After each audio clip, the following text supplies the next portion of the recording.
이번 주 이슈 가도록 해보겠습니다. 염 교수 한 2주 만에 만나는데 역시 강의 계속 하고 돌아다니고. 네. 근데 왜 오늘 좀 달라 보이네. 안경 썼네. 눈이 노안이 와서. 아 이제 드디어 시작되는 거야? 네. 그러면 2023년부터 이제 동태과로 하는 거야?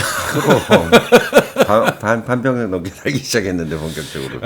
저 쇳덩어리도 반백년 쓰면 마모돼가지고 헐렁헐렁해지고 그러는데. 네. 이게 내가 요 근래 이제 운동 살 좀 빼고 적신호 오니까 이제 운동 좀 한다 그러고 해보는데 안 돼. 아, 그렇지. 옛날 같지 않죠.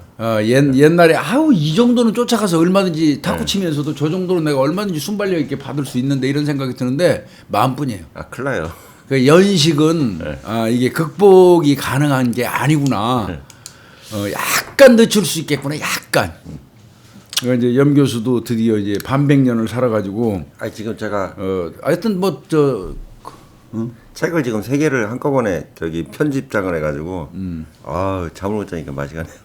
그러니까 이제 여러모로 근데 이제 건강 무너지면 다른 거 다 무너지니까 신경 이게 밤새는 게 옛날 같지 않아요. 옛날 같지 않아. 네. 안 되더라고. 이게 극복 가능한 게 아니더라고. 해보니까 그래서 이게 나이구나. 그래서 교수님 동안이시잖아요. 동 안 하고 동안인 거하고 몸이 젊으니까 거하고는 좀 다른 거지. 젊으니까 동안이지. 오늘 보니까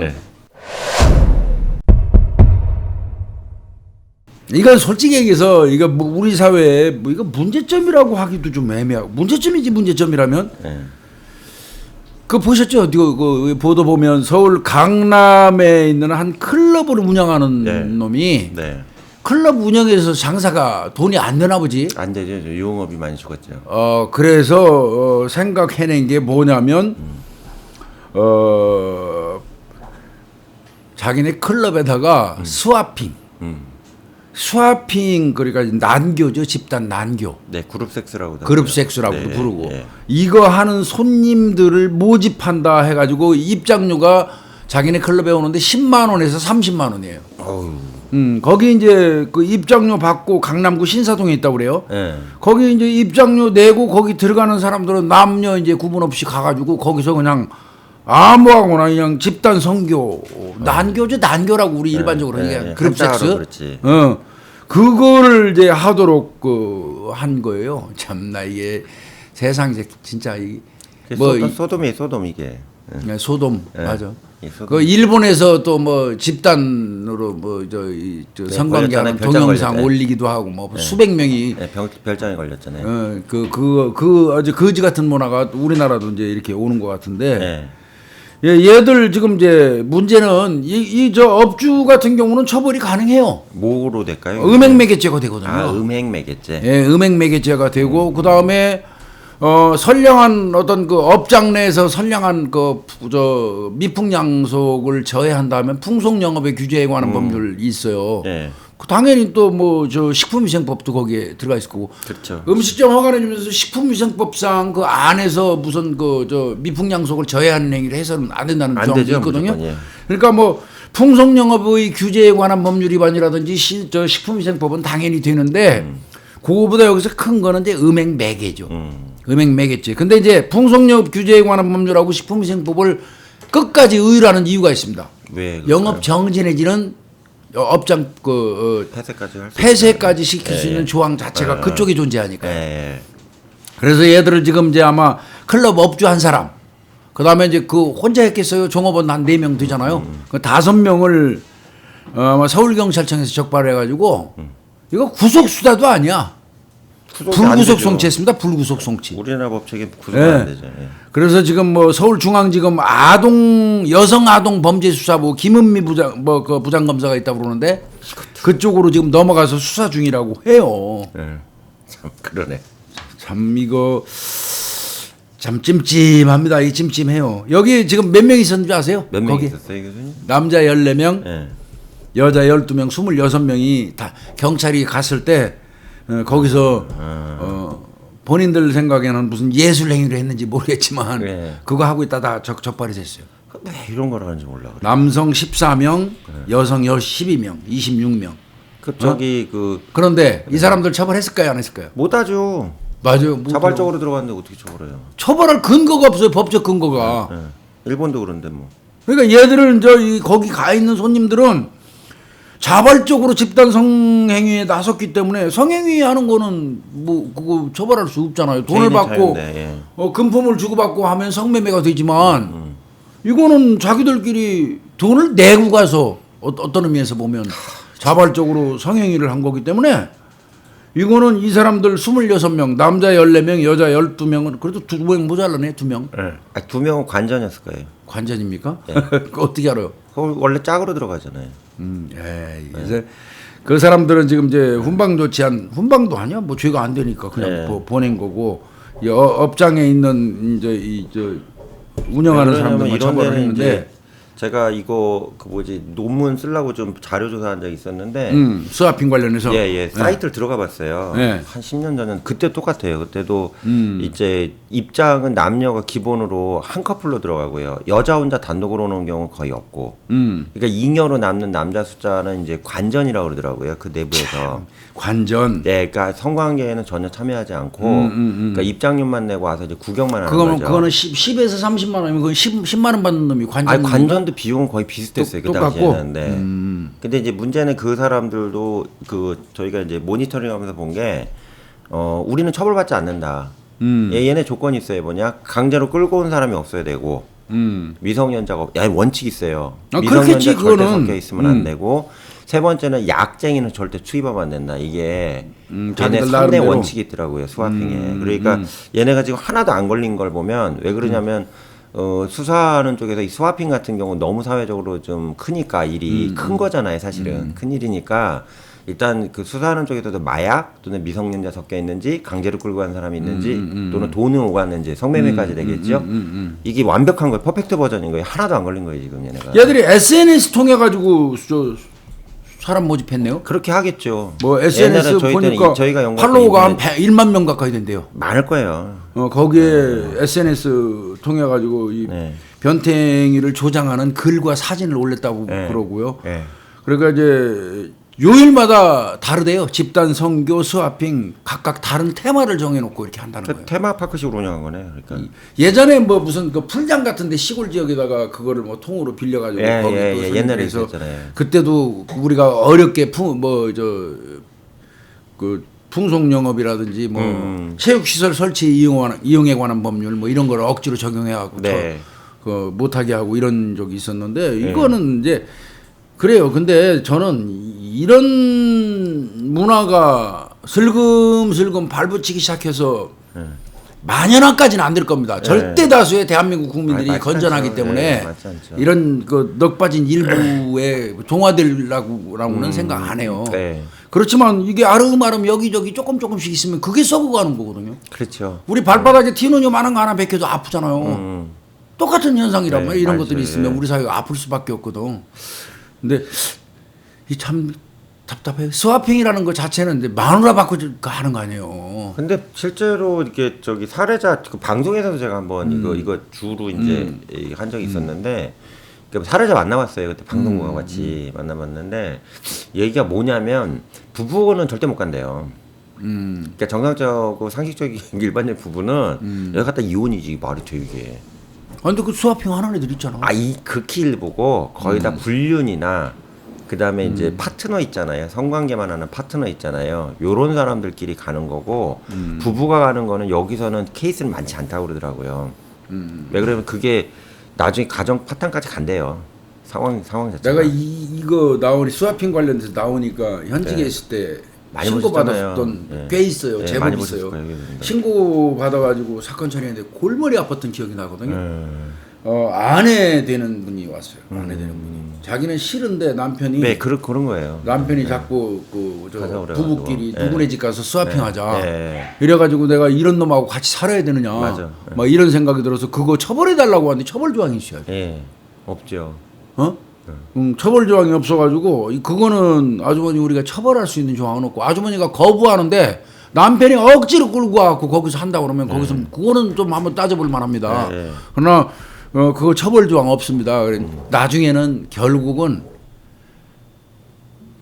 강요를 계속하고 정상적인 어떤 그 부부관계 영위가 어렵다고 판단이 되더라고요. 그래서 차라리 슬기롭게 이혼하시는 게 어떠냐. 뭐 이런 얘기도 한 적이 있었는데 우리 사회에 생각보다 스와핑을 추구하는 그것도 제법 배운 지식인들이 그래요. 전문직에 종사하는 사람들이. 안 되는데 그죠?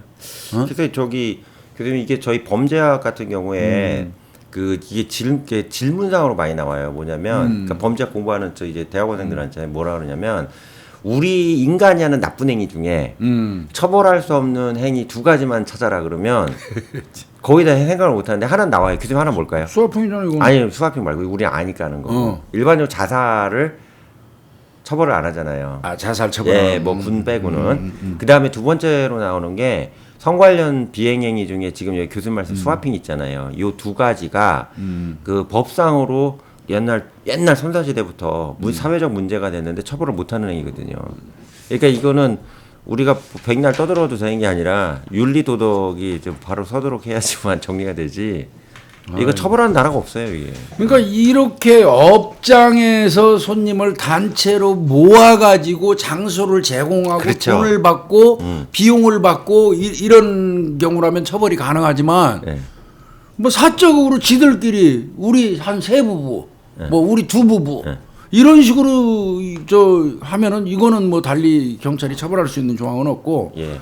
방법이 있긴 있어요. 이게 뭘것 같으세요? 뭐 어떻게 처벌해요? 음행매개체 처벌을 엄청나게 세게 때리는 거예요. 근데 그러려면 저 유럽에서 그렇게 해요. 부부끼리라도 그건 안 된다 하는 거를 아니, 그러니까 아예 조항을 만들어야죠. 업장을 제공하는 것 자체를 처벌하는 거예요. 세게. 그러니까 온 아니 사람은 그 가정집에서 그러면 어떡하냐고. 가정집이면 그 제공한 사람 처벌해야지. 그러면 예. 그 조항을 법 조항에 넣어야 되는데 그래서 그게 쉬운 일이 아니에요. 왜 그러냐면 카톨릭 국가인 프랑스나 독일 같은 데가 이 스와핑 때문에 사회적 문제가 좀 심각해요. 그래가지고 얘네가 이제 돈을 뭐 받고 이런 집단 성관계하는 장소를 제공하거나 아 그거는 개인 집이라도 가능해요. 또 이제 뭐 음행매개죄는 돼요. 또 그거는. 아시겠지만 최근에 이제 숙박업소 같은데 제가 출장을 많이 가잖아요. 그러면 커플이 들어가는 건 그러니까 1대1로 들어가는 거는 저희가 숙박을 허용하는데 둘이 그러니까 4명 이상이 들어가는 경우는 저희 허용하지 않습니다. 이러고 이렇게 붙여 있는 데가 되게 많아요. 그럼 왜 그러냐면 그 모텔에서도 그거가 자기들 이미지상도 안 좋고 음행매개죄 될 수 있으니까. 그러니까 참고하면. 자기들도 부담되니까 그런 거죠. 그래서 음행매개라기보다도 장소 제공하니까. 장소 제공한 거죠. 그래서 그러니까 장소를 제공하는 행위에 대해서 그러니까 돈을 받을 목적으로 이거라도 세게 처벌해야 된다고 봐요. 그러니까 가정집이라고 하더라도 우리 집을 제공하는 제공하면, 대가로 돈을 얼마 내고 합시다 이렇게 그거부터 한다면 해결해야죠. 그거는 뭐 예. 문제가 될 수 있겠죠. 예, 그러니까 이거 지금 어제 저번 주에 아주 꽤 시끄러웠어요. 계속 뉴스 나오더라고요. 이 뉴스 계속 나오고 예. 있고 이거는 우리 사회가 좀 더 건전하게 어떤 그 성문화도 형성시켜가도록 그럼요. 이거는 정말 이건 법으로 다스릴 거라기보다는요 그 어떤 큰 어른들이 있어가지고 네. 우리 사회의 큰 어른들이 네. 종교 지도자라든지 철학가라든지 이런 큰 어른들이 이런 윤리라든지 도덕 관련돼서 좀 계속 고취시키는 교육이 이루어져야 될 것 같아요. 네. 이거 진짜 우리나라 이거 문제예요. 이런 거. 그래서 자꾸 이런 뉴스 나오면 좀 답답해가지고. 나 이거 보면서 깜짝 놀랐어요. 예, 그러네요. 그리고 현직에 있을 때 그 생각이 문득 나더라고. 예. 아니 형사분들 교육하다 보도 가끔 이 얘기 하셔요. 아이 쳐들어가면 막 뻘가벗고 여러 명이 뒷굴고 있대요. 어이가 없어가지고. 답답한 거야. 그 전부. 근데 실제로 부부예요 가보면. 아니 부부도 있는데 이제 되게 막 웃긴대요 그게 상황이. 얘기하시더라고요. 그래서 이게 그 무슨 이 포르노 현장이냐 이런 느낌 들 때도 있어요. 예. 아니 눈두기가 뭐해서 천정 바라 보면서 빨리 옷 입어요 빨리. 그 천정 쳐다보면서 눈을 어디다 못 둬가지고 형사들이. 이게 그런 경우 꽤 많아요. 그다음에 이제 교수님 하나만 더 추가로 생각나니까 말씀드리면 가정폭력법 있잖아요. 거기 보면 이제 내가 아빠인데 딸을 공격을 했다던가 남편인데도 부인도 성폭행이 되잖아요. 그런 부부관계지 있으니까. 이제 부인을 대상으로 다른 남성과의 성관계 강요하는 것도 가폭법 처벌 조항이 들어가 그거는 있는 처벌할 나라들이 수 좀 있어요. 강요하는 건 처벌할 수 있어요. 그래서 그러니까 이런 식으로 좌우지간 구정을 만들어 놔가지고 스와핑의 이제 부부 같은 경우에 교수님 그때 찾아온 그 사모님 같이 난 죽어도 싫은데 남편이 이거 억지로 끌고 이거 가면 안 하면 처벌해야지. 이혼이다 이런 사람들 많대요. 그러니까 다 이거 그렇게 처벌해야 된다고 생각이 들어요. 참, 이제 할 얘기 아니죠. 지금 정신 나간 것들이 정신 꽤 있는 나간 거예요. 사람들 정신 나간 이러면 것들이 안 꽤 돼요. 있는 이렇게 거예요. 안 돼요. 예. 그러니까 좀 씁쓸한 그거였고요. 이슈 두 번째 보니까 아휴 이거는 오빠 살려줘 애원하던 여자친구를 버리고 네. 42만 원을 들고 튄 남친 이렇게 됐어요. 42만 원을 들고 튀었어요. 예, 근데 요즘에 나 이거 좀 용어가 좀 저는 애매하더라고요. 뭘까요, 요즘에 이게? 뭐 툭하면 여친 남친이에요. 아니 남자 여자가 만나면 그게 여친 남친인가요?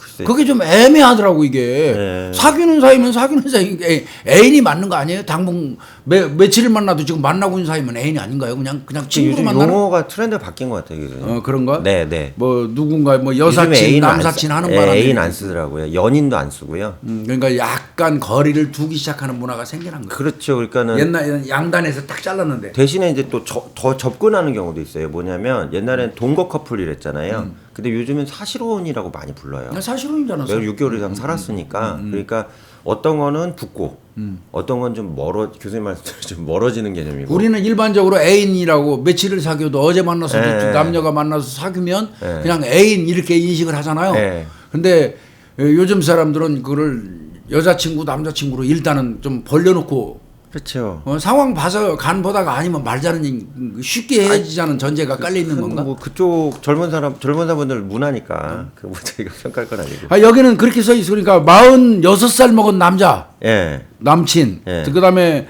여성이 50세요. 그러니까 4살 연상의 이제 남녀 커플이 있는 거예요. 네. 뭐 커플이라고 할 수 없네. 여기 남자친구 여자친구네. 음. 같이 이제 월세하고 생활비를 전부 여자가 50 먹은 사람이 전부 다 책임을 이제 져야 되는 입장인가 봐. 남자는 네, 네, 네. 딩 놀아봐 이게. 아마 이제 여성은 그 보도방 뭐 노래방 같은데 이렇게 출장 거기서 일한 것 같아요. 네. 일당 뭐 하루에 한 20여만 원 벌어오면 네. 요 남자 요놈한테 주면은 요놈이 수입 관리를 한 거예요. 그러니까 이런 새끼들 빈대네, 이게 이거. 예, 정말 남자 새끼로 태어나갖고 이 세상에 빈대네. 여자 그래요. 내가 무슨 저 사업을 하다 망해가지고 집에서 장방을 쉬면서 네. 먹고는 살아야 되니까 아내가 나가서 벌어오는 거 다 좋습니다. 그거 그럴 수 있어요. 네. 그래도 더 열심히 해갖고 또 하려고 애는 써야 되겠지. 남자가 일하려고 애는 써야 되겠지만 그건 아니 그런 경우 있다고 칩시다. 네, 네. 근데 이거는 불법적인 일이잖아. 보도방에 그렇죠, 나가고 불법이죠. 하는 일은 네, 뻔하잖아. 네, 그 네. 불법적인 험한 일을 일이고. 하는 내 애인인데 이를테면 그래 내 여자친구라고 합시다. 내 여자친구를 그 불법 보도방에 내보내서 다른 사람들 옆에 앉아서 술 따라주고 노래 불러주고 그 이른바 얘기하는 수작 술 마시고 어울려주는 대가로 가진 그 모욕 치욕 다 겪으면서 그러면 벌어오는 그 돈을 가져온 걸 지가 받아서 관리한 네. 이런 새끼가 사내 새끼라고 살아요. 그러니까 하여튼 그렇게 이제 살아왔던 것 같아. 예. 그러니까 이제 여자도 바보가 아니니까 왜 나만 이렇게 힘들게 돈 벌어오고 너는 돈 안 벌어오냐. 예. 생활비 쓰고 이제 그러면서 이제 아마 여자가 찢어질 생각을 했나 보지. 그러면서 저 여태까지 내가 갖다 준 거 전부 모아진 거 지금 계산해 보니까 네. 42만 원 정도가 지금 저 남은 것 같은데 생활비 예. 하고 예. 그거 나 줘. 내가 버는 돈이니까 이제 이렇게 요구한 모양이에요. 네. 그런데 그렇게 하자 이 새끼가 갑자기 흉기 꺼내 들었어. 칼을 예. 그래서 이놈이 마구 휘두른 거예요. 막 찔른 거예요. 예. 그러니까 여자가 오빠 살려줘 이라고 이제 아마 애원을 했는데도 찔러서 그냥 결국은 사망. 그 여자분이 남자분 엄청 좋아했네. 와 이거 이게 왜 그러냐면 교수님 그 오빠라는 호칭이요. 그 저기 어쨌든 나보다 나이가 많은 사람을 오빠라 부르잖아요. 근데 여자분이 50이시고 남자는 4살이나 아래인데. 어리잖아요. 그러면 그 평상이도 오빠 이렇게 불렀던 거예요. 그러니까 나이가 자기보다 어리지만 이게 무슨 얘기냐면 그 이 사람한테 나는 밑에 사람이다 이러고 자기가 종속 관계야? 밑으로 내린 거거든요. 자기를 나보다 어린 남자 만나면서 저 사람 자존심은 내가 죽이지 말자 그래서 오빠라는 호칭 쓴 것 같은데 이런 이렇게 하면 나쁜 안 놈의 되죠. 새끼구나. 이건 안 되죠. 이거. 그러니까 이 새끼가 그 칼로 찔러갖고 살해하고 난 다음에 네. 휴대전화 케이스 여자 거기 있던 이 현금 27,000원하고 비상금인데. 생활비 이제 42만 원 내놓으라고 그랬잖아. 그 남은 돈 가지고 내뛴 거예요. 그런데 이 새끼 더 웃기는 거는 범행하고 나서 5시간 지나고 경찰이 자수했어요. 왜 또 자수했어요? 이건 또 자수를 했어요. 그리고 자수하고 난 다음에 왜 죽였냐 그랬더니 그 여자한테 자녀가 있다는 사실을 알게 돼서 우발적으로 살했다. 이놈 우발 더럽게 유행해 이거. 지랄당한다 진짜. 어떤 때는 보면 이거 진짜 우발이라는 용어, 사람 죽인 행위는 피해자 입장에서 볼 때 다 똑같아요. 그럼요. 근데 무슨 우발 계획 따져가지고 형량이 DC가 너무 많이 되니까 이거 별 차이가, 이거 방법은 그래요. 범죄학이라든지 수사 이론상으로 우발과 계획은 분명히 나누긴 나눠야 돼요. 그거는 존재해야 됩니다. 네. 그러나 저는 우발살인하고 계획살인의 형량 차이를요, 갭을 아주 좁게 한다고 봐요. 그러면 2배씩 차이 나면 안 되죠. 예, 막 2배, 3배 차이 나면 안 된다고요. 맞아요. 이게 갭이 별반 차이 없어야 돼요. 네. 별반 차이 없어야 돼. 구분 안 하되. 네. 그러니까 이게 늘 이거 죄진 놈들은 오면은 우발적으로 주겠다. 나쁜 이기영이도 놈. 우발적으로 주겠다는 거예요, 지금. 나쁜 놈이네요. 이기영이는 지금 살인을 했다는 게 아니야. 전 여자친구를. 네. 우발적으로 폭행해서 죽었기 때문에 상해치사라는 거예요. 결과적 가중범이에요. 지금 그렇게 주장하는 거예요. 그러면서 시신 못 찾게 지금 저러는 거예요, 저놈이. 교수님 그럼 이 돈하고 관계된 거니까 강도가 적용되지 않아요? 이거는 그렇게 하기는 글쎄 이제 근데 이 경찰 입장에서는 뭐 추후에 좀 경찰 따져볼 게 입장에서, 있더라도 강도살인죄를 적용하는 게 맞습니다. 그게 맞는 거죠. 예, 맞습니다. 교수님 예, 과장님이라도. 저라도 그렇게 할 것 같습니다. 근데 이제 좀 더 따져봐야죠. 일단은 검찰도 이제 뭐 경찰에서 올라온 대로 강도살인죄로 구속 기소를 하긴 잘했네. 했어요. 예, 양쪽 잘 올렸네. 요거 그럼 교수님 강도살인하고 살인하고 형량 차이 전혀 다르죠. 강도살인하고 그냥 살인하고. 그냥 살인은 그냥 무기징역이- 5년 이상 예, 뭐 무기 예, 또는 예, 사형이지만 예. 강도살인 같은 경우는 무기 아니면 그냥 유기 자체가 없는 거죠. 무기 아니면 사형이니까. 아유. 세게. 그러니까 그거 안 받으려고 거짓말들 하고 이게 우발적이라는 거 유기형을 계속 주장하는 거고 그러는 거죠. 예, 이해했습니다. 이게 그러고 그런데 이제 재판은 대구지방법원 김천지원 이윤호 재판장이네요. 네. 죄질이 좋지 않고 피해자 유족들이 받을 정신적 고통이 큰데도 피해 회복을 위해서 별다른 노력을 기울이지 않았다. 즉 말하면 합의 안 했다. 네. 그러면서 징역 20년 때렸어요. 그다음에 위치 추적 전자장치 부착 10년 선고했다 했는데 참 약하다 이거. 글쎄 여전히 너무 쌉니다. 예. 그렇게 보면 너무 싸요 이거. 네. 돌아가신 부분이 답답하다 이것도. 그래서 이런 놈들도 있네 이거. 이게 미친 거죠 이게 사람의 얘기 사람 새끼 얘기. 이게 지금 1심이잖아요 교수님. 네. 근데 지원이니까? 이건 뭐 아마 1심 이상 나올 확률이 거의 없지 않습니까? 예. 그 뭐 우리 사회 보면 DC를 해주면 해줬지. 338조 맞고요. 강도가 사람을 살해한 때에는 사형 또는 무기징역에 처한다. 그렇게 돼 있네요. 맞죠? 네, 맞습니다. 이제 이런 것도 자꾸 이제 헷갈리기 시작하더라고. 계속 바뀌어 또 형량이 조금씩 미세하게. 근데 형량은 지금 많이 바뀌어야 돼. 많이. 올라가야 돼요. 많이 상향돼야 돼요. 54년 당시 형법이 만들어질 당시에 우리 대한민국 국민의 수명을 60세 기준으로 봤거든요. 지금 80세까지 수명이 20여 년 늘어났으면 형량도 자연스럽게 거기에 상응한 만큼 올려야죠. 네.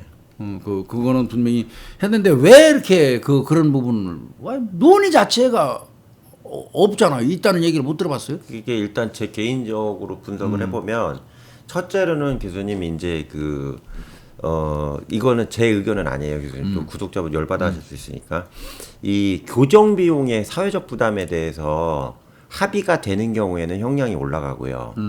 교정 비용에 대해서 불필요하거나 국민의 혈세를 낭비한다는 문화가 있는 경우에는 형량이 안 올라가요. 이게 일반적인 패턴인데 교수님 제가 미국 연쇄살인범들 보면 수사가 잘못돼서 뭐 가석방 없는 종신형이나 이렇게 되지 다 종신형 내지는 막 그냥 못 나오는 형량으로 다 때리잖아요. 이게 가능한 이유가 미국은 범죄가 원체 창궐하다 보니까 교정 비용에 대해서 사설교도소 있잖아. 많아요. 그러니까 기업도 있어요. 그러니까. 월넛 인더스트리 같은 경우는 한 20개 정도 교도소, 중교도소 운영하고 있거든요. 그러니까. 매출이 수천억이고요. 우리도 그랬으면 좋겠어. 그게 그렇게 돈이 나가도 관계 없다고 생각하는 거예요. 미국 사회에서는. 내가 보호를 받으니까 쟤네가 들어가 있으면.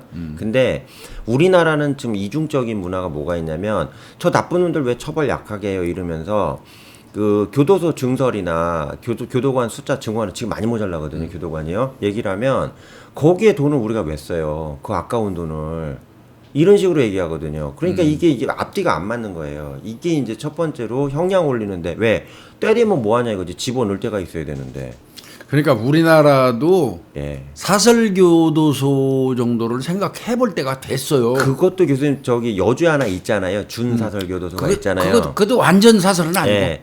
그 이제 소망교도소라고 제가 거기 소망. 가끔 가는데 거기도 문제가 뭐냐면 그 교도관의 뜻을 두신 분 중에 민영 쪽으로 들어오고 싶은 분들이 와서 거기서 활동을 하시거나 명퇴하신 간부님들이 계시거든요. 근데 문제는 거기에 그렇게 항의가 많이 온대요.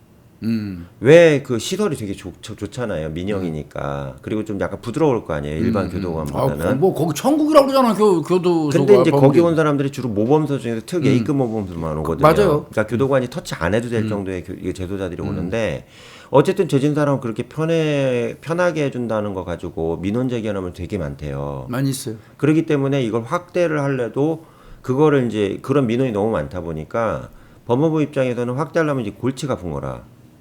그 비난을 또 어떻게 감당을 해야 되나. 그래서 그건 다른 맥락에서 봐야지 근데 그렇게 봐야 되는데 그렇게 안 보는 사람도 있다는 얘기거든요. 그래가지고 첫째로 형량 올리는 데는 두드려 이렇게 형량을 때려도 교도소 들어갈 교도소가 있어야 되는데 이거에 대해서 불필요한 비용이라고 생각하는 사회적 문화가 개선돼야지만 형량이 올라갈 수 있다는 게 일반적 연구 결과고요. 두 번째는 뭐냐면 변호사 집단의 자성이 필요해요. 왜 그러냐면 그 변호사들 입장에서 특히 독일 같은 경우가 그런 케이스인데 독일은 형사 사건을 개입하는 변호사가 많지가 않대요. 왜 그러냐면 형량이 되게 많이 올라가 있어가지고 깎아줄 게 별로 없는 거죠. 그렇죠. 그렇게 쉽게 얘기하면 우리나라 같이 징역 1년 이상 10년 이하 교수님 항상 비판하시잖아요. 이런 고무줄이 어딨냐고. 맞아요. 이러기 때문에 변호사가 개입을 해봐야 형량이 거의 안 깎이니까. 1, 2년 상관이라 해야 돼. 예. 이게 우리나라 우리 지금 말씀하신 거 예. 딱 맞는 얘기예요. 내가 항상 문제점으로 본 게 무슨 죄를 지었냐면 10년 이하의 징역에 처한다. 그럼 10년 이하면 1년을 줘도 되고 6개월을 줘도 되는 거야. 그렇지, 정말이지. 그걸 좀 이게 저 구간을 좀 촘촘하게 해놔가지고. 맞아요. 예. 그러면 저 변호사가 아무리 붙어갖고 지금 말씀하신 것처럼 독일처럼 붙어가지고 널널이 뛰어봐야 1, 2년 상관에 불과하면 그 정도 비용만 지불하면 되거든. 네. 이거는 뭐 사모법칙 같은 거 있잖아. 징역 네. 징역 3년에 집행유예 5년. 예. 아주 그건 최이상이잖아. 예. 한때는 그 재벌을 위한 조항이라고 그랬어요. 예. 사모법칙이. 예.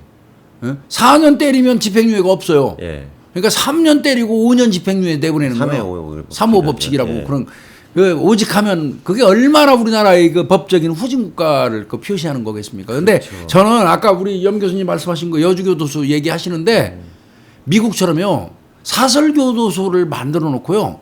극히 일정 부분을 세금에서 인출하고 나머지는 거기에 그 들어가 있는 새끼들이 노동해 가지고 자비 충당하는 형태로 끌고 가면 어떨까 싶어요. 근데 그것도 안 돼요, 교수님.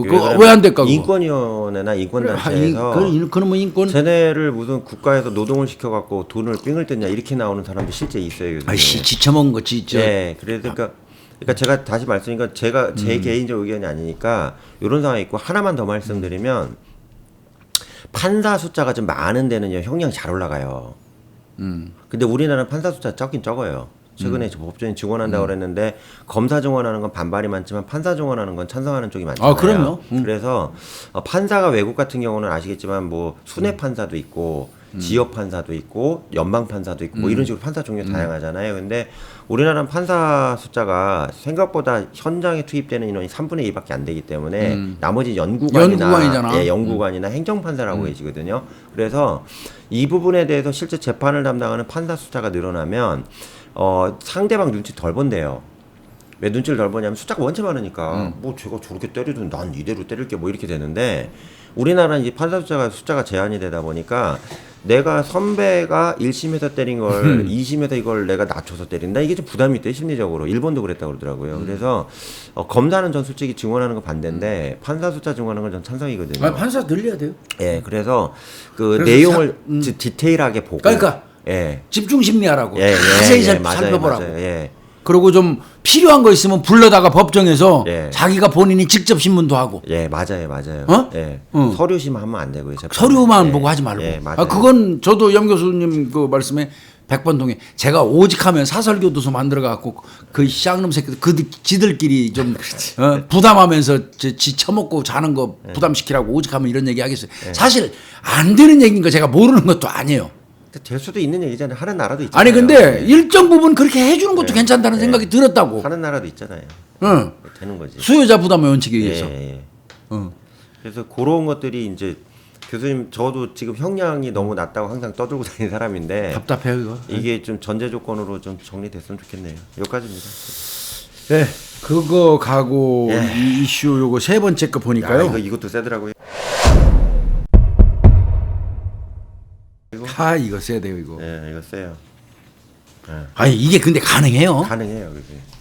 난 우리 사회가 가능해요. 이분이 아마 80년대 지방에 있는 한 의대 입학을 했던 모양이에요. 네. 62세니까. 졸업도 했대요. 근데 이제 뭐 이제 집안이 어려워서 뭐 아르바도 하고 이러느라고 이제 뭐 복학했다 막 거듭한 모양이에요. 그래서 10년 만에 받았답니다. 졸업장을 93년 2월 달에 80년대에 들어가서 10년 만인 93년도 2월에 이제 의대 졸업장을 받았는데 이제 문제는 의대 졸업해도 의사 국가고시 있잖아요. 국가 네. 그 시험 봐야 되잖아요. 네. 그래야지 의사면허 주는 거 아닙니까? 네, 네. 그걸 못 받은 모양이에요. 의대 졸업만 하고. 왜 그랬을까요, 교수님?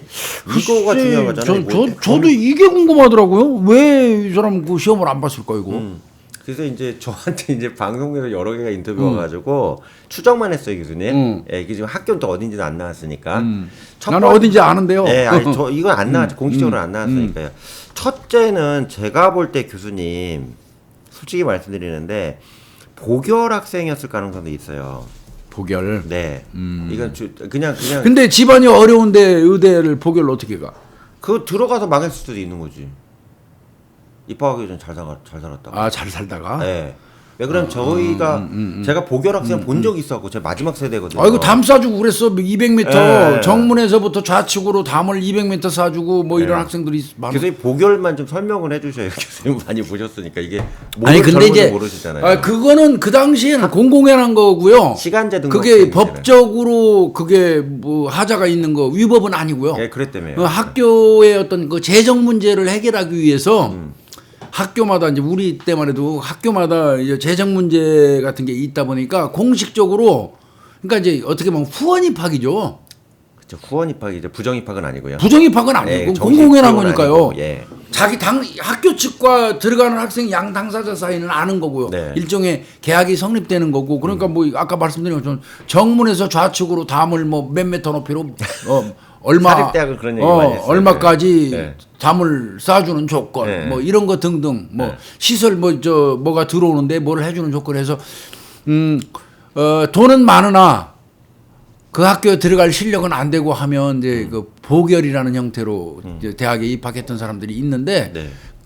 이제 뭐 근데 이 사람도 의대를 그렇게 갔을 거라 같지는 않은데. 있었어요. 그러면 이 사람 나이상으로 추정하면 80학번이나 79학번 사이거든요. 아 우리하고 얼추 비슷하거든요. 네, 그러니까 79하고 79, 80, 81이 그 다 그런 거 아니에요. 제가 전제 제안하지만 그때가 혼란기였잖아요, 교수님. 대통령 갑자기 사망하시고 민주화한다고 그랬다가 뭐 전두환 대통령 튀어나오고 막 이때 복잡해가지고 이때가 대학들이 통제가 안 됐대요. 그래서 보결이 좀 많았다고 그러더라고요. 제가 선배들한테 듣기로도. 그래서 보결로 들어왔다가 모르시니까 설명드리는데 보결은 시간제로 등록한 거죠. 쉽게 얘기하면. 아, 그렇지. 예, 등록을 했다가 그 100명의 정원 중에 한두 명이 뭐 사망하거나 다른 학교로 날아가 버리거나 학교를 그만두는 케이스가 있는데 그 당시는 컴퓨터로 전산화 안 됐기 때문에 수기로 학적부란 게 있었잖아요, 맞아요. 교수님. 대학의 학적부에서 다 적더라고요. 적었는데 적는 과정에서 졸업할 때 이거를 최종적으로 교육부에다가 제출을 했대요. 그러니까 졸업하고 나서. 아 그 여러 가지 방법이 있어요. 네, 근데 일단 기본적으로 교육 졸업하고 나서 제출을 해야 되니까 TO 숫자만 찬 것만 교육부에서 알지 이 그치, 명단까지는 모른대요. 누구가 있는지는 모르지. 교육부에 모른대요. 그러니까 그 중에 하나가 만약에 빠지면. 교통사고로 죽으면 보결 있는 친구는 학교를 어차피 1, 2, 3학년을 동기들하고 다 같이 다니니까 생겼으니까 이게 얹어가지고 그냥 졸업을 시켜버리는 걔 거야. 이름으로 가는 거죠. 이게 많았대요. 그게. 아 이거 적지 않았어요. 네, 그래서 요게 하나 가능성이고요. 그럼 그것도 다른 가능성 뭐 있어요? 두 번째는 뭐냐면 두 번째는 그 알바를 하는 과정에서 제 추정이에요, 교수님. 병원 알바를 했을 가능성이 있어요. 병원? 아, 의대생이라. 병원 알바가 뭐냐면, 그러니까 의사 선생님들 휴가 가시거나 이렇게 옛날 개인 의원이 많았잖아요. 이 당시에는 병원이 80년대니까. 그러니까 이제 의대생들 간단한 처치를 했다는 거야? 그러니까 가서 앉아가지고 이제 오면 약 처방해주고 그때 약도 다 병원에서 다 처방했잖아요. 그래서 알바를 딴 알바라는 게 아니라 병원 알바를 선배를 통해서 했을 가능성이 있거든요. 그럼 그 과정에서 공부하는 것보다 돈 맛을 봐가지고 이건 본인 주장일 뿐이에요. 뭐 집이 어렵다 한다는 건 자기 주장일 뿐이고 제가 볼 때는 이거 알바를 처음에 시작을 했다가 의사를 좀 우습게 본 거죠. 쉽게 얘기하면 아, 내 의대생인데도 이거 알바해도 되겠네. 뭐 이렇게 해가지고 굳이 이거 딸 필요가 없는데 이렇게 생각했을 가능성이 있어요. 그 당시 시스템으로는. 하여튼 그래놓고 자기가 예, 이제 결국은 의사 행세를 하려니까 면허증이 필요하다는 거 의료법 5조에 의해서 예. 이제 그걸 이제 알으니까 자기 동기생 통해서 의사 면허증 좀 달라 그래가지고 거기 아마 카피해서 자기 사진 붙였나 봐. 네. 그러니까 위조죠. 이건 보건복지부에서 나온 큰죄잖아, 거니 이거는. 장관이 발급하는 의사 면허증이니까 공문서 위조죠. 네. 그다음에 위조한 공문서를 어디다 갖다 제출했으면 위조 공문서 행사고 네. 그렇게 한 거죠. 그러면서 이 사람이 95년부터 위조한 의사 면허증으로 서울을 비롯한 수도권 일대의 종합병원 혹시 나도 진료 받았나 모르겠어. 네. 1인 또는 2인이 운영하는 정형외과에 취업을 했어요. 네. 그래서 정형외과 전문의로 살기 시작했다고 그러는데 그러니까 27년간 우리나라에서 정형외과 전문의 활동을 한 겁니다. 네. 옮겨 다닌 병원이 60곳이래요. 아휴, 많이 다녔네. 예?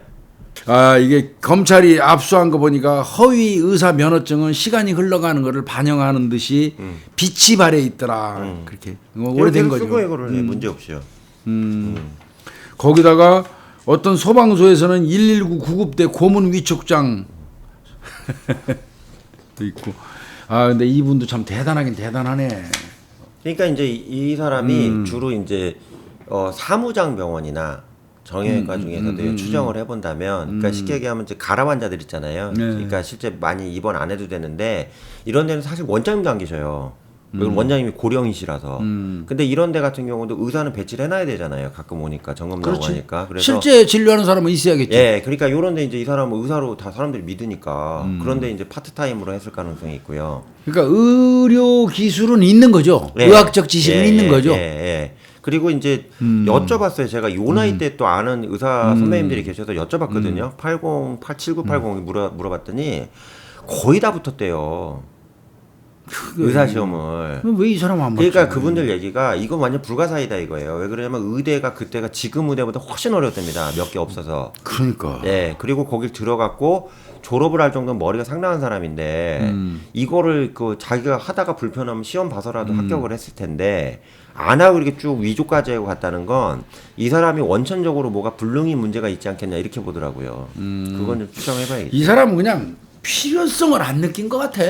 그래도 아 그냥 이렇게 살아도 되는구나. 거기다가 인맥이 다 있잖아. 또 이제 더 같은 애 학교 다녔던 의대생들하고 다 현직 의사 활동하는 사람들하고 아 우리 동기 맞아 나랑 같이 의학 수업 들은 사람 맞아 이런 식으로 다 연결이 되니까.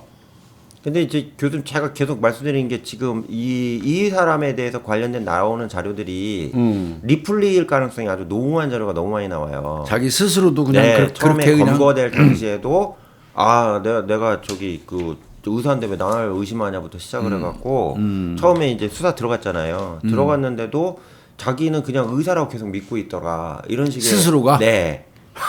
그럼 리플리라는 거 교수님 아시잖아요. 자기가 그러니까요. 잘못 만든 신분에 대해서 그걸 믿어버리는 성향이 있잖아요. 그래서 제 생각에는 대학교 입학 자체부터 원천적으로 좀 이상하지 않겠냐 이렇게 좀 본다는 얘기죠. 그러면 근데 이건 어려운 얘기예요. 네. 그때 기록이 내용은 남아있지도 않을 것 남아있지가 같고 않아요. 남아있지도 않을 것 않으니까 같고 거죠. 예. 졸업을 했으니까. 이건 지금 보니까 이 사람은 공문서 위조 공문서 행사 맞네요. 네. 그거 당연하고 그다음에 보건범죄 단속에 관한 특별조치법 위반, 부정 의료업자니까. 네. 그다음에 사기. 예. 그러니까 구속됐는데 그럼 이 사람 때문에 여러 사람 다쳐요. 당연하죠. 자, 확인을 해주세요. 확인 의사면허 네. 취득 여부에 대해서 확인 안 하고 확인해야죠. 종합병원 같은데 이 사람 고용해서 네. 그거 받아서 확인 없이 했던 사람들도 전부 다 그 사람들도 저 처벌받는다고. 네, 이거 네. 얼마나 많은 사람들이 보니까 수도권 일대 종합병원 정형외과 9곳 아유 이런 데서 한 5억 원 급여 받은 걸로 돼 있고요. 이거 그리고 전수조사 한다 나오네. 예. 전투조사 네? 해야 되죠. 보건복지부하고 대한의사협회에서 실태 전수조사가 예, 예. 아마 근데 이런 사람이 또 있을까? 참 어렵네요. 그럼 이분한테 치료받은 사람들 입장에서는 속상한 가짜 일이- 의사한테 치료받은 거잖아요. 예. 그러네요. 예. 이런 일도 있네요. 우리 사회에. 그러니까 교수님 제가 항상 얘기하는 게 깜짝 놀랐네. 법대를 나왔다고 변호사는 아니잖아요. 제가 항상 그 얘기하거든요. 나는 변호사 소리 안 하잖아. 네, 그러니까 의대를 나왔다고 의사인 건 아니란 말이죠. 그러게 말입니다. 야, 이런 일도 다 위험하네요. 있네요. 아유 참 깜짝 놀랐어 난 진짜. 예. 참. 깜짝 30년 놀랐어. 넘게 안 걸렸으니. 그렇게 안 걸릴 수 있나? 이것도 이건 보십시오. 개새끼들이에요. 이거 너무 속상합니다, 이거. 욕 좀 할게요. 욕해도 됩니다 이거. 이거는 말이 안 되는 얘기 이거는. 이건 그냥 읽어드리는 것만으로도 될 것 같아요. 예. 제목이요 생일 축하. 생일 축하인데 기름 뿌리고 화르르 불타는 거죠. 청년의 삶이 무너졌다 하는 건데 한 20대 청년이 자신의 생일날 전신화상을 입어가지고 인생이 송두리째 무너졌다는 거예요. 네. 그 내용 보니까 기가 차더라고 이게. 어두운 공터요 공터. 거기에서 머리에 이제 두건을 씌워가지고 어떤 의자에 청년 하나가 앉아 있어요. 생일날이요. 예. 그리고 또래 청년들이 이제 주변을 이렇게 에워싸는 거야. 그 테이프로 발목까지 묶고 의자에다가. 의자에 묶인 이 청년이 22살 박 씨예요. 예. 그래 결박당한 채 이제 있는데 그 주변에 휘발유를 뿌려. 정신 나간 인간들이지. 이거 정말 이해가 안 가. 이 말이 되자고. 그 주변에 휘발유를 뿌리고 난 다음에 양 무릎에 폭죽이 올려진 채 불이 붙여졌어 여기서. 얘를 생일 케이크로 한 거 아니야 이 친구를 지금. 이거 그러니까 정신 나간 거지 이거.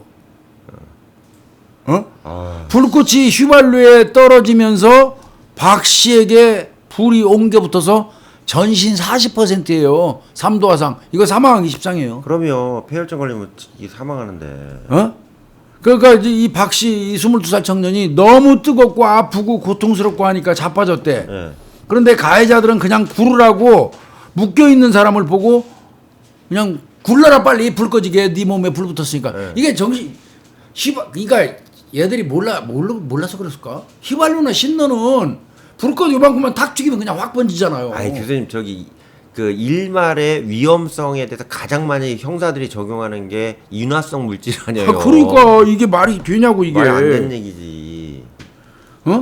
아니 참나 이게. 이거 계속 타고 있는데도 옆에다 낄낄대고 구경한 거 아니에요 친구들. 그러다가 이제 불이 그 폭죽에 의해서 옮겨 붙으니까 예. 이제 빨리 굴르라고 아마 얘기만 한 모양이에요. 네. 이게 아마 이 청년 같은 경우는 어머니가 노래방을 운영하나 봐요. 네. 어머니가 노래방을 운영하고 있어서 거기에서 이제 이 청년이 돕고 있는데 어떻게 생일날 2년 전에 생일날을 알고 또래 청년들이 이제 갑자기 찾아왔다는 거예요. 네. 알게 된 지 한두 달밖에 안 된 애들인데 네. 그러더니 갑자기 두건을 씌우고 양팔을 붙잡고 차에 강제로 태우고 생일 축하해 준다면서 데려간 곳이 인적이 없는 공터. 네. 밤 11시가 가까운 데인데 그걸로 데리고 와서 아까 얘기한 것처럼 의자에 묶어놓고 주변에 휘발유 뿌리고 이 다리 묶어놓고 위에다가 그 폭죽을 올려놓은 거예요. 그 얘네 혁은 어떻게 성공됐어요? 그러니까 이게 화가 난 이유가 계속 타고 앰뷸런스 불러달라고 그랬더니 예. 여기 음산하고 이런 데라 앰뷸런스 쉽게 못 온다 이렇게 좀 회피하고 아유, 이랬던 말도 것 안 같아요. 네. 그래서 지금 보니까 얘들은 전부 집행유예하고 벌금형 받은 것 같아요. 고의성 없다고 본 거죠. 고의성 없다고 봐가지고 저 집행유예하고 벌금형 받은 것 이거 같은데 살인미수 아니에요? 이거는 내가 볼 때 진짜 이렇게 근데 이 죽일 의사가 있었다고 보기는 좀 어렵죠. 그렇다 손치더라도 이거 말도 이건 안 죽을 되네요. 수도 있다는 거 정도는 네. 충분히 인식할 것 같은데 이거 치료비도 교수님 엄청 많이 나왔을 거 아니에요. 이게 그- 3도 화상이면 이건 40% 엄청나죠 인데. 이거. 근데 어머니 얘기는 이거예요. 검사가 이렇게 말을 했대요. 어차피 내가 합의를 해줘도 집행유예, 네. 안 해줘도 집행유예. 그러면 남는 치료비 아예 못 받으니까 네. 어쩔 수 없이 울며겨자 먹기로 합의를 했다는 거예요. 검사가 어. 합의하라는 거예요, 그럼? 그러니까 그냥 어차피 얘들은 구속 안 됩니다. 다 집행유예로 다 풀립니다. 애들이라 생일 축하해 주려는 순수한 의도로 했다가 장난치다가 불 나서 저 화상 입은 거니까 이게 교도소 들어가서 수감 생활할 정도는 아닙니다. 집행유예로 나올 거니까 합의하셔도 집행유예 안 해도 집행유예니까 알아서 하십시오 하는 얘기는 합의하라는 얘기랑 똑같은 이게 거잖아. 나쁜 검사죠. 이런 검사. 그러니까 어딨어, 뭐 이게. 그렇게 얘기를 해버리면 에이. 가해자 측에서는 압박을 충분히 주겠습니까? 예. 적정히 준 거예요. 적정히. 예. 그래서 보니까 지금까지 뭐 치료비만 해도 합의금의 2배를 넘는 1억 원이라고 그러니까 한 5천 정도 받고 합의를 한 것 같아요. 근데 여러 명이 합쳐주셨을 거 아니에요. 그 얘 후유장애는 어떻게 해요, 이 친구? 이거 죽을 때까지 결국은 이거는 사람 살기 어려울 텐데. 이거는 내가 생각할 때는 민사해야 돼요. 형사 사건은 합의해서 그건 위자료까지 포함된 거거든요. 합의금은 네. 정신적인 고통 뭐 이거 신체의 어떤 훼손 플러스 정신적인 치료까지 한 건데 그런데 아마 민사에서 치료비가 계속해서 더 들어간다면 민사소송은 또 걸어야 할 것 같아요. 아우, 3도 화상에다가 근데 이런 40% 바보들이 다 있네. 이런 바보들이.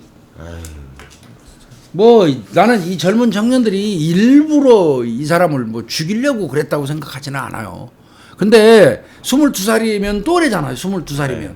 그러면 애들 아니야. 애들 아니죠. 애들 제대할 아니면 나이인데. 주변에다 휘발유를 뿌리고 예.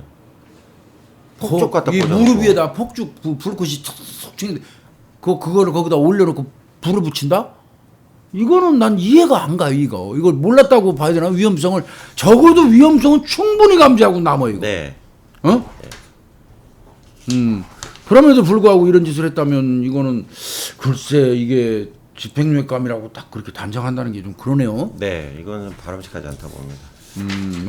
이 청년 같은 경우는 지옥 갔다 온 거예요. 그리고 사는데 그 흉터하고 그러니까 40%인데 뭐. 40%는 얼마나 많이 다친 건데요. 장난을 해도 어지가 한도가 있는 거지 말이야. 이런 황당한 걸 다 거시기한 보네요. 것만 나오네. 이거는 염 교수님 이건 한번 봐주시죠 이거. 그러니까 저기 여고생 제자한테 선생님이 이렇게 예. 뭘 보낸 거예요, 동영상을 보냈는데 예. 속옷 패션쇼 동영상이었던 거죠. 예, 근데 이제 그게 이제 예. 내가 가르치는 제자 여자 제자한테 여고생 제자에게 스승인 내가 네. 이제 이른바 얘기하는 란제리 쇼라든지 속옷 패션쇼 영상을 네. 송부했을 때 그게 음란물이 되느냐 안 되느냐 네. 이거를 따져보는 거예요. 이분은 이제 아마 문제가 돼가지고 2021년 12월 달에 네. 직위해제 처분을 이제 그 이전에 이전에 11월 달에 네, 예. 아마 직위해제된 것 같아요. 네, 네. 11월 달에 여고생 제자한테 이게 카카오톡을 통해 가지고 영상 링크 하나를 보냈는데 이게 4분짜리래요. 기네. 세계적인 그 팝 가수 리안나가 노래할 때 네. 여성 모델들이 속옷 중심의 의상을 입고 패션쇼를 하는 장면. 그래서 이제 요걸 보냈는데 이 여고생 제자가 한 달 뒤에 네. 성폭력 범죄의 처벌 등에 관한 특례법상의 통신 매체를 이용한 음란물 전달로 본 거예요. 참. 그래서 이제 고소를 한 거고 경찰이 이제 수사에 착수를 한 거고. 이제 그 여고생 얘기는 뭐냐면 나는 선생님한테 리안나 노래 팝 가수 리안나가 부르는 노래 영상을 보내달라고 한 사실은 있지만 속옷 패션쇼 영상을 보내달라고 한 적은 없다. 이거는 선생님이 학생한테 보낼 영상은 아닌 것 같다. 이러면서 이제 경찰에다가 고소를 한 거고요. 네. 경찰에서는 수사 개시 통보가 해줘야 되죠. 학교 방법이 측이니까. 없죠. 예. 학교 측에다가 수사 개시 통보를 하니까 일단은 학교에서 이제 교육청에다 보고했고 인천시 교육청에서 공무원 교육공무원법 있잖아요. 그거에 의거해서 일단은 직위해제를 한 거예요. 네. 직위해제를 하고 이제 징계 절차가 진행이 됐던 거죠. 네. 그런데 이제 그 징계 절차하고는 별개의 문제로 형사처벌이 또 되느냐 안 되느냐 이것도 따져봐야 되는 그게 거죠. 제일 중요하죠. 그게 음란물이냐에 따라서 문제가 될 수 있겠죠. 음란물이 아니면 그거는 처벌 못하지, 그죠? 성희롱은 가능할 것 같아요. 예. 성희롱으로는. 글쎄, 성희롱은 근데 형사처벌 조항이 없잖아요. 형사처벌은 아니고 대신에 자체 징계는 가능하죠. 근데 이제 인천시 교육청에서 이거를 수사를 하니까 교수님 말따나 음란물 보낸 걸로 해서 아마 직위 해제 처분을 했던 것 같아요. 그거는 이제 행정처분이고. 예, 행정처분을 했는데. 근데 이제 경찰에서는 이걸 음란물로 볼 수 있겠습니까? 저는 음란물로 어렵죠. 공개된 본다고. 영상이니까. 절대 예, 못합니다. 예. 그러니까 공개된 경찰에서는 이거는 통신 매체를 이용한 저 음란물 그 송부행위, 음란행위로 보지는 않고요. 예. 어린 아이한테 예. 이런 거를 보냈다 이건 아동 학대죄다. 예. 그래서 이제 아동복지법 위반으로 이 사람을 송치한 것 같습니다. 검찰이 아동복지법 위반으로. 네. 그런데 그 아동복지법만 그것만으로도 검찰의 입장에서 볼 때는 어떤 특정 부위를 부각하는 영상도 아니고, 예. 그다음에 누구나 다 볼 수 있고 인터넷 통해서 검색하면 바로 네. 나오고, 이거는 성적 학대, 아동 학대, 그러니까 아동복지법상에서 말하는 성적 학대라고 보기 어렵다. 네. 이렇게 판단한 것 같습니다. 그래서 불기소. 그러니까 결국은 무혐의죠, 무혐의. 그러니까 형법상으로는 저는 문제가 될 수는 없다고 봐요, 저도. 저도 예. 글쎄 제가 담당 네, 수사관 형법상으로는, 경찰 네. 입장이었다면 저는 이거 기소 안 했을 것 같습니다. 네. 근데 이제 인천교육청에서 고민을 좀 하셨어야 되는 게 뭐냐면 이거 자체 성희롱은 성립한다고 봐요, 저는요. 성희롱. 네. 왜 그런 제재할 대상으로는 성희롱은 맞아요. 왜 그러냐면 과도한 수영복이나 란제리가 노출되어 있는 영상이나 사진을 보내는 건 어떠한 행정법원이나 고용노동 관련된 법원에서 다 성희롱 인정 대부분 하고 있거든요. 왜 그런 그걸 보고 좋아할, 특히 제자가 선생님 보내는 걸 좋아할 일은 없잖아요. 말도 안 되는 얘기고. 근데 이제 문제는 예. 거기에 염 교수님, 이 학생이 리안나의 노래를 보내달라고 한 게 전제가 되니까. 예.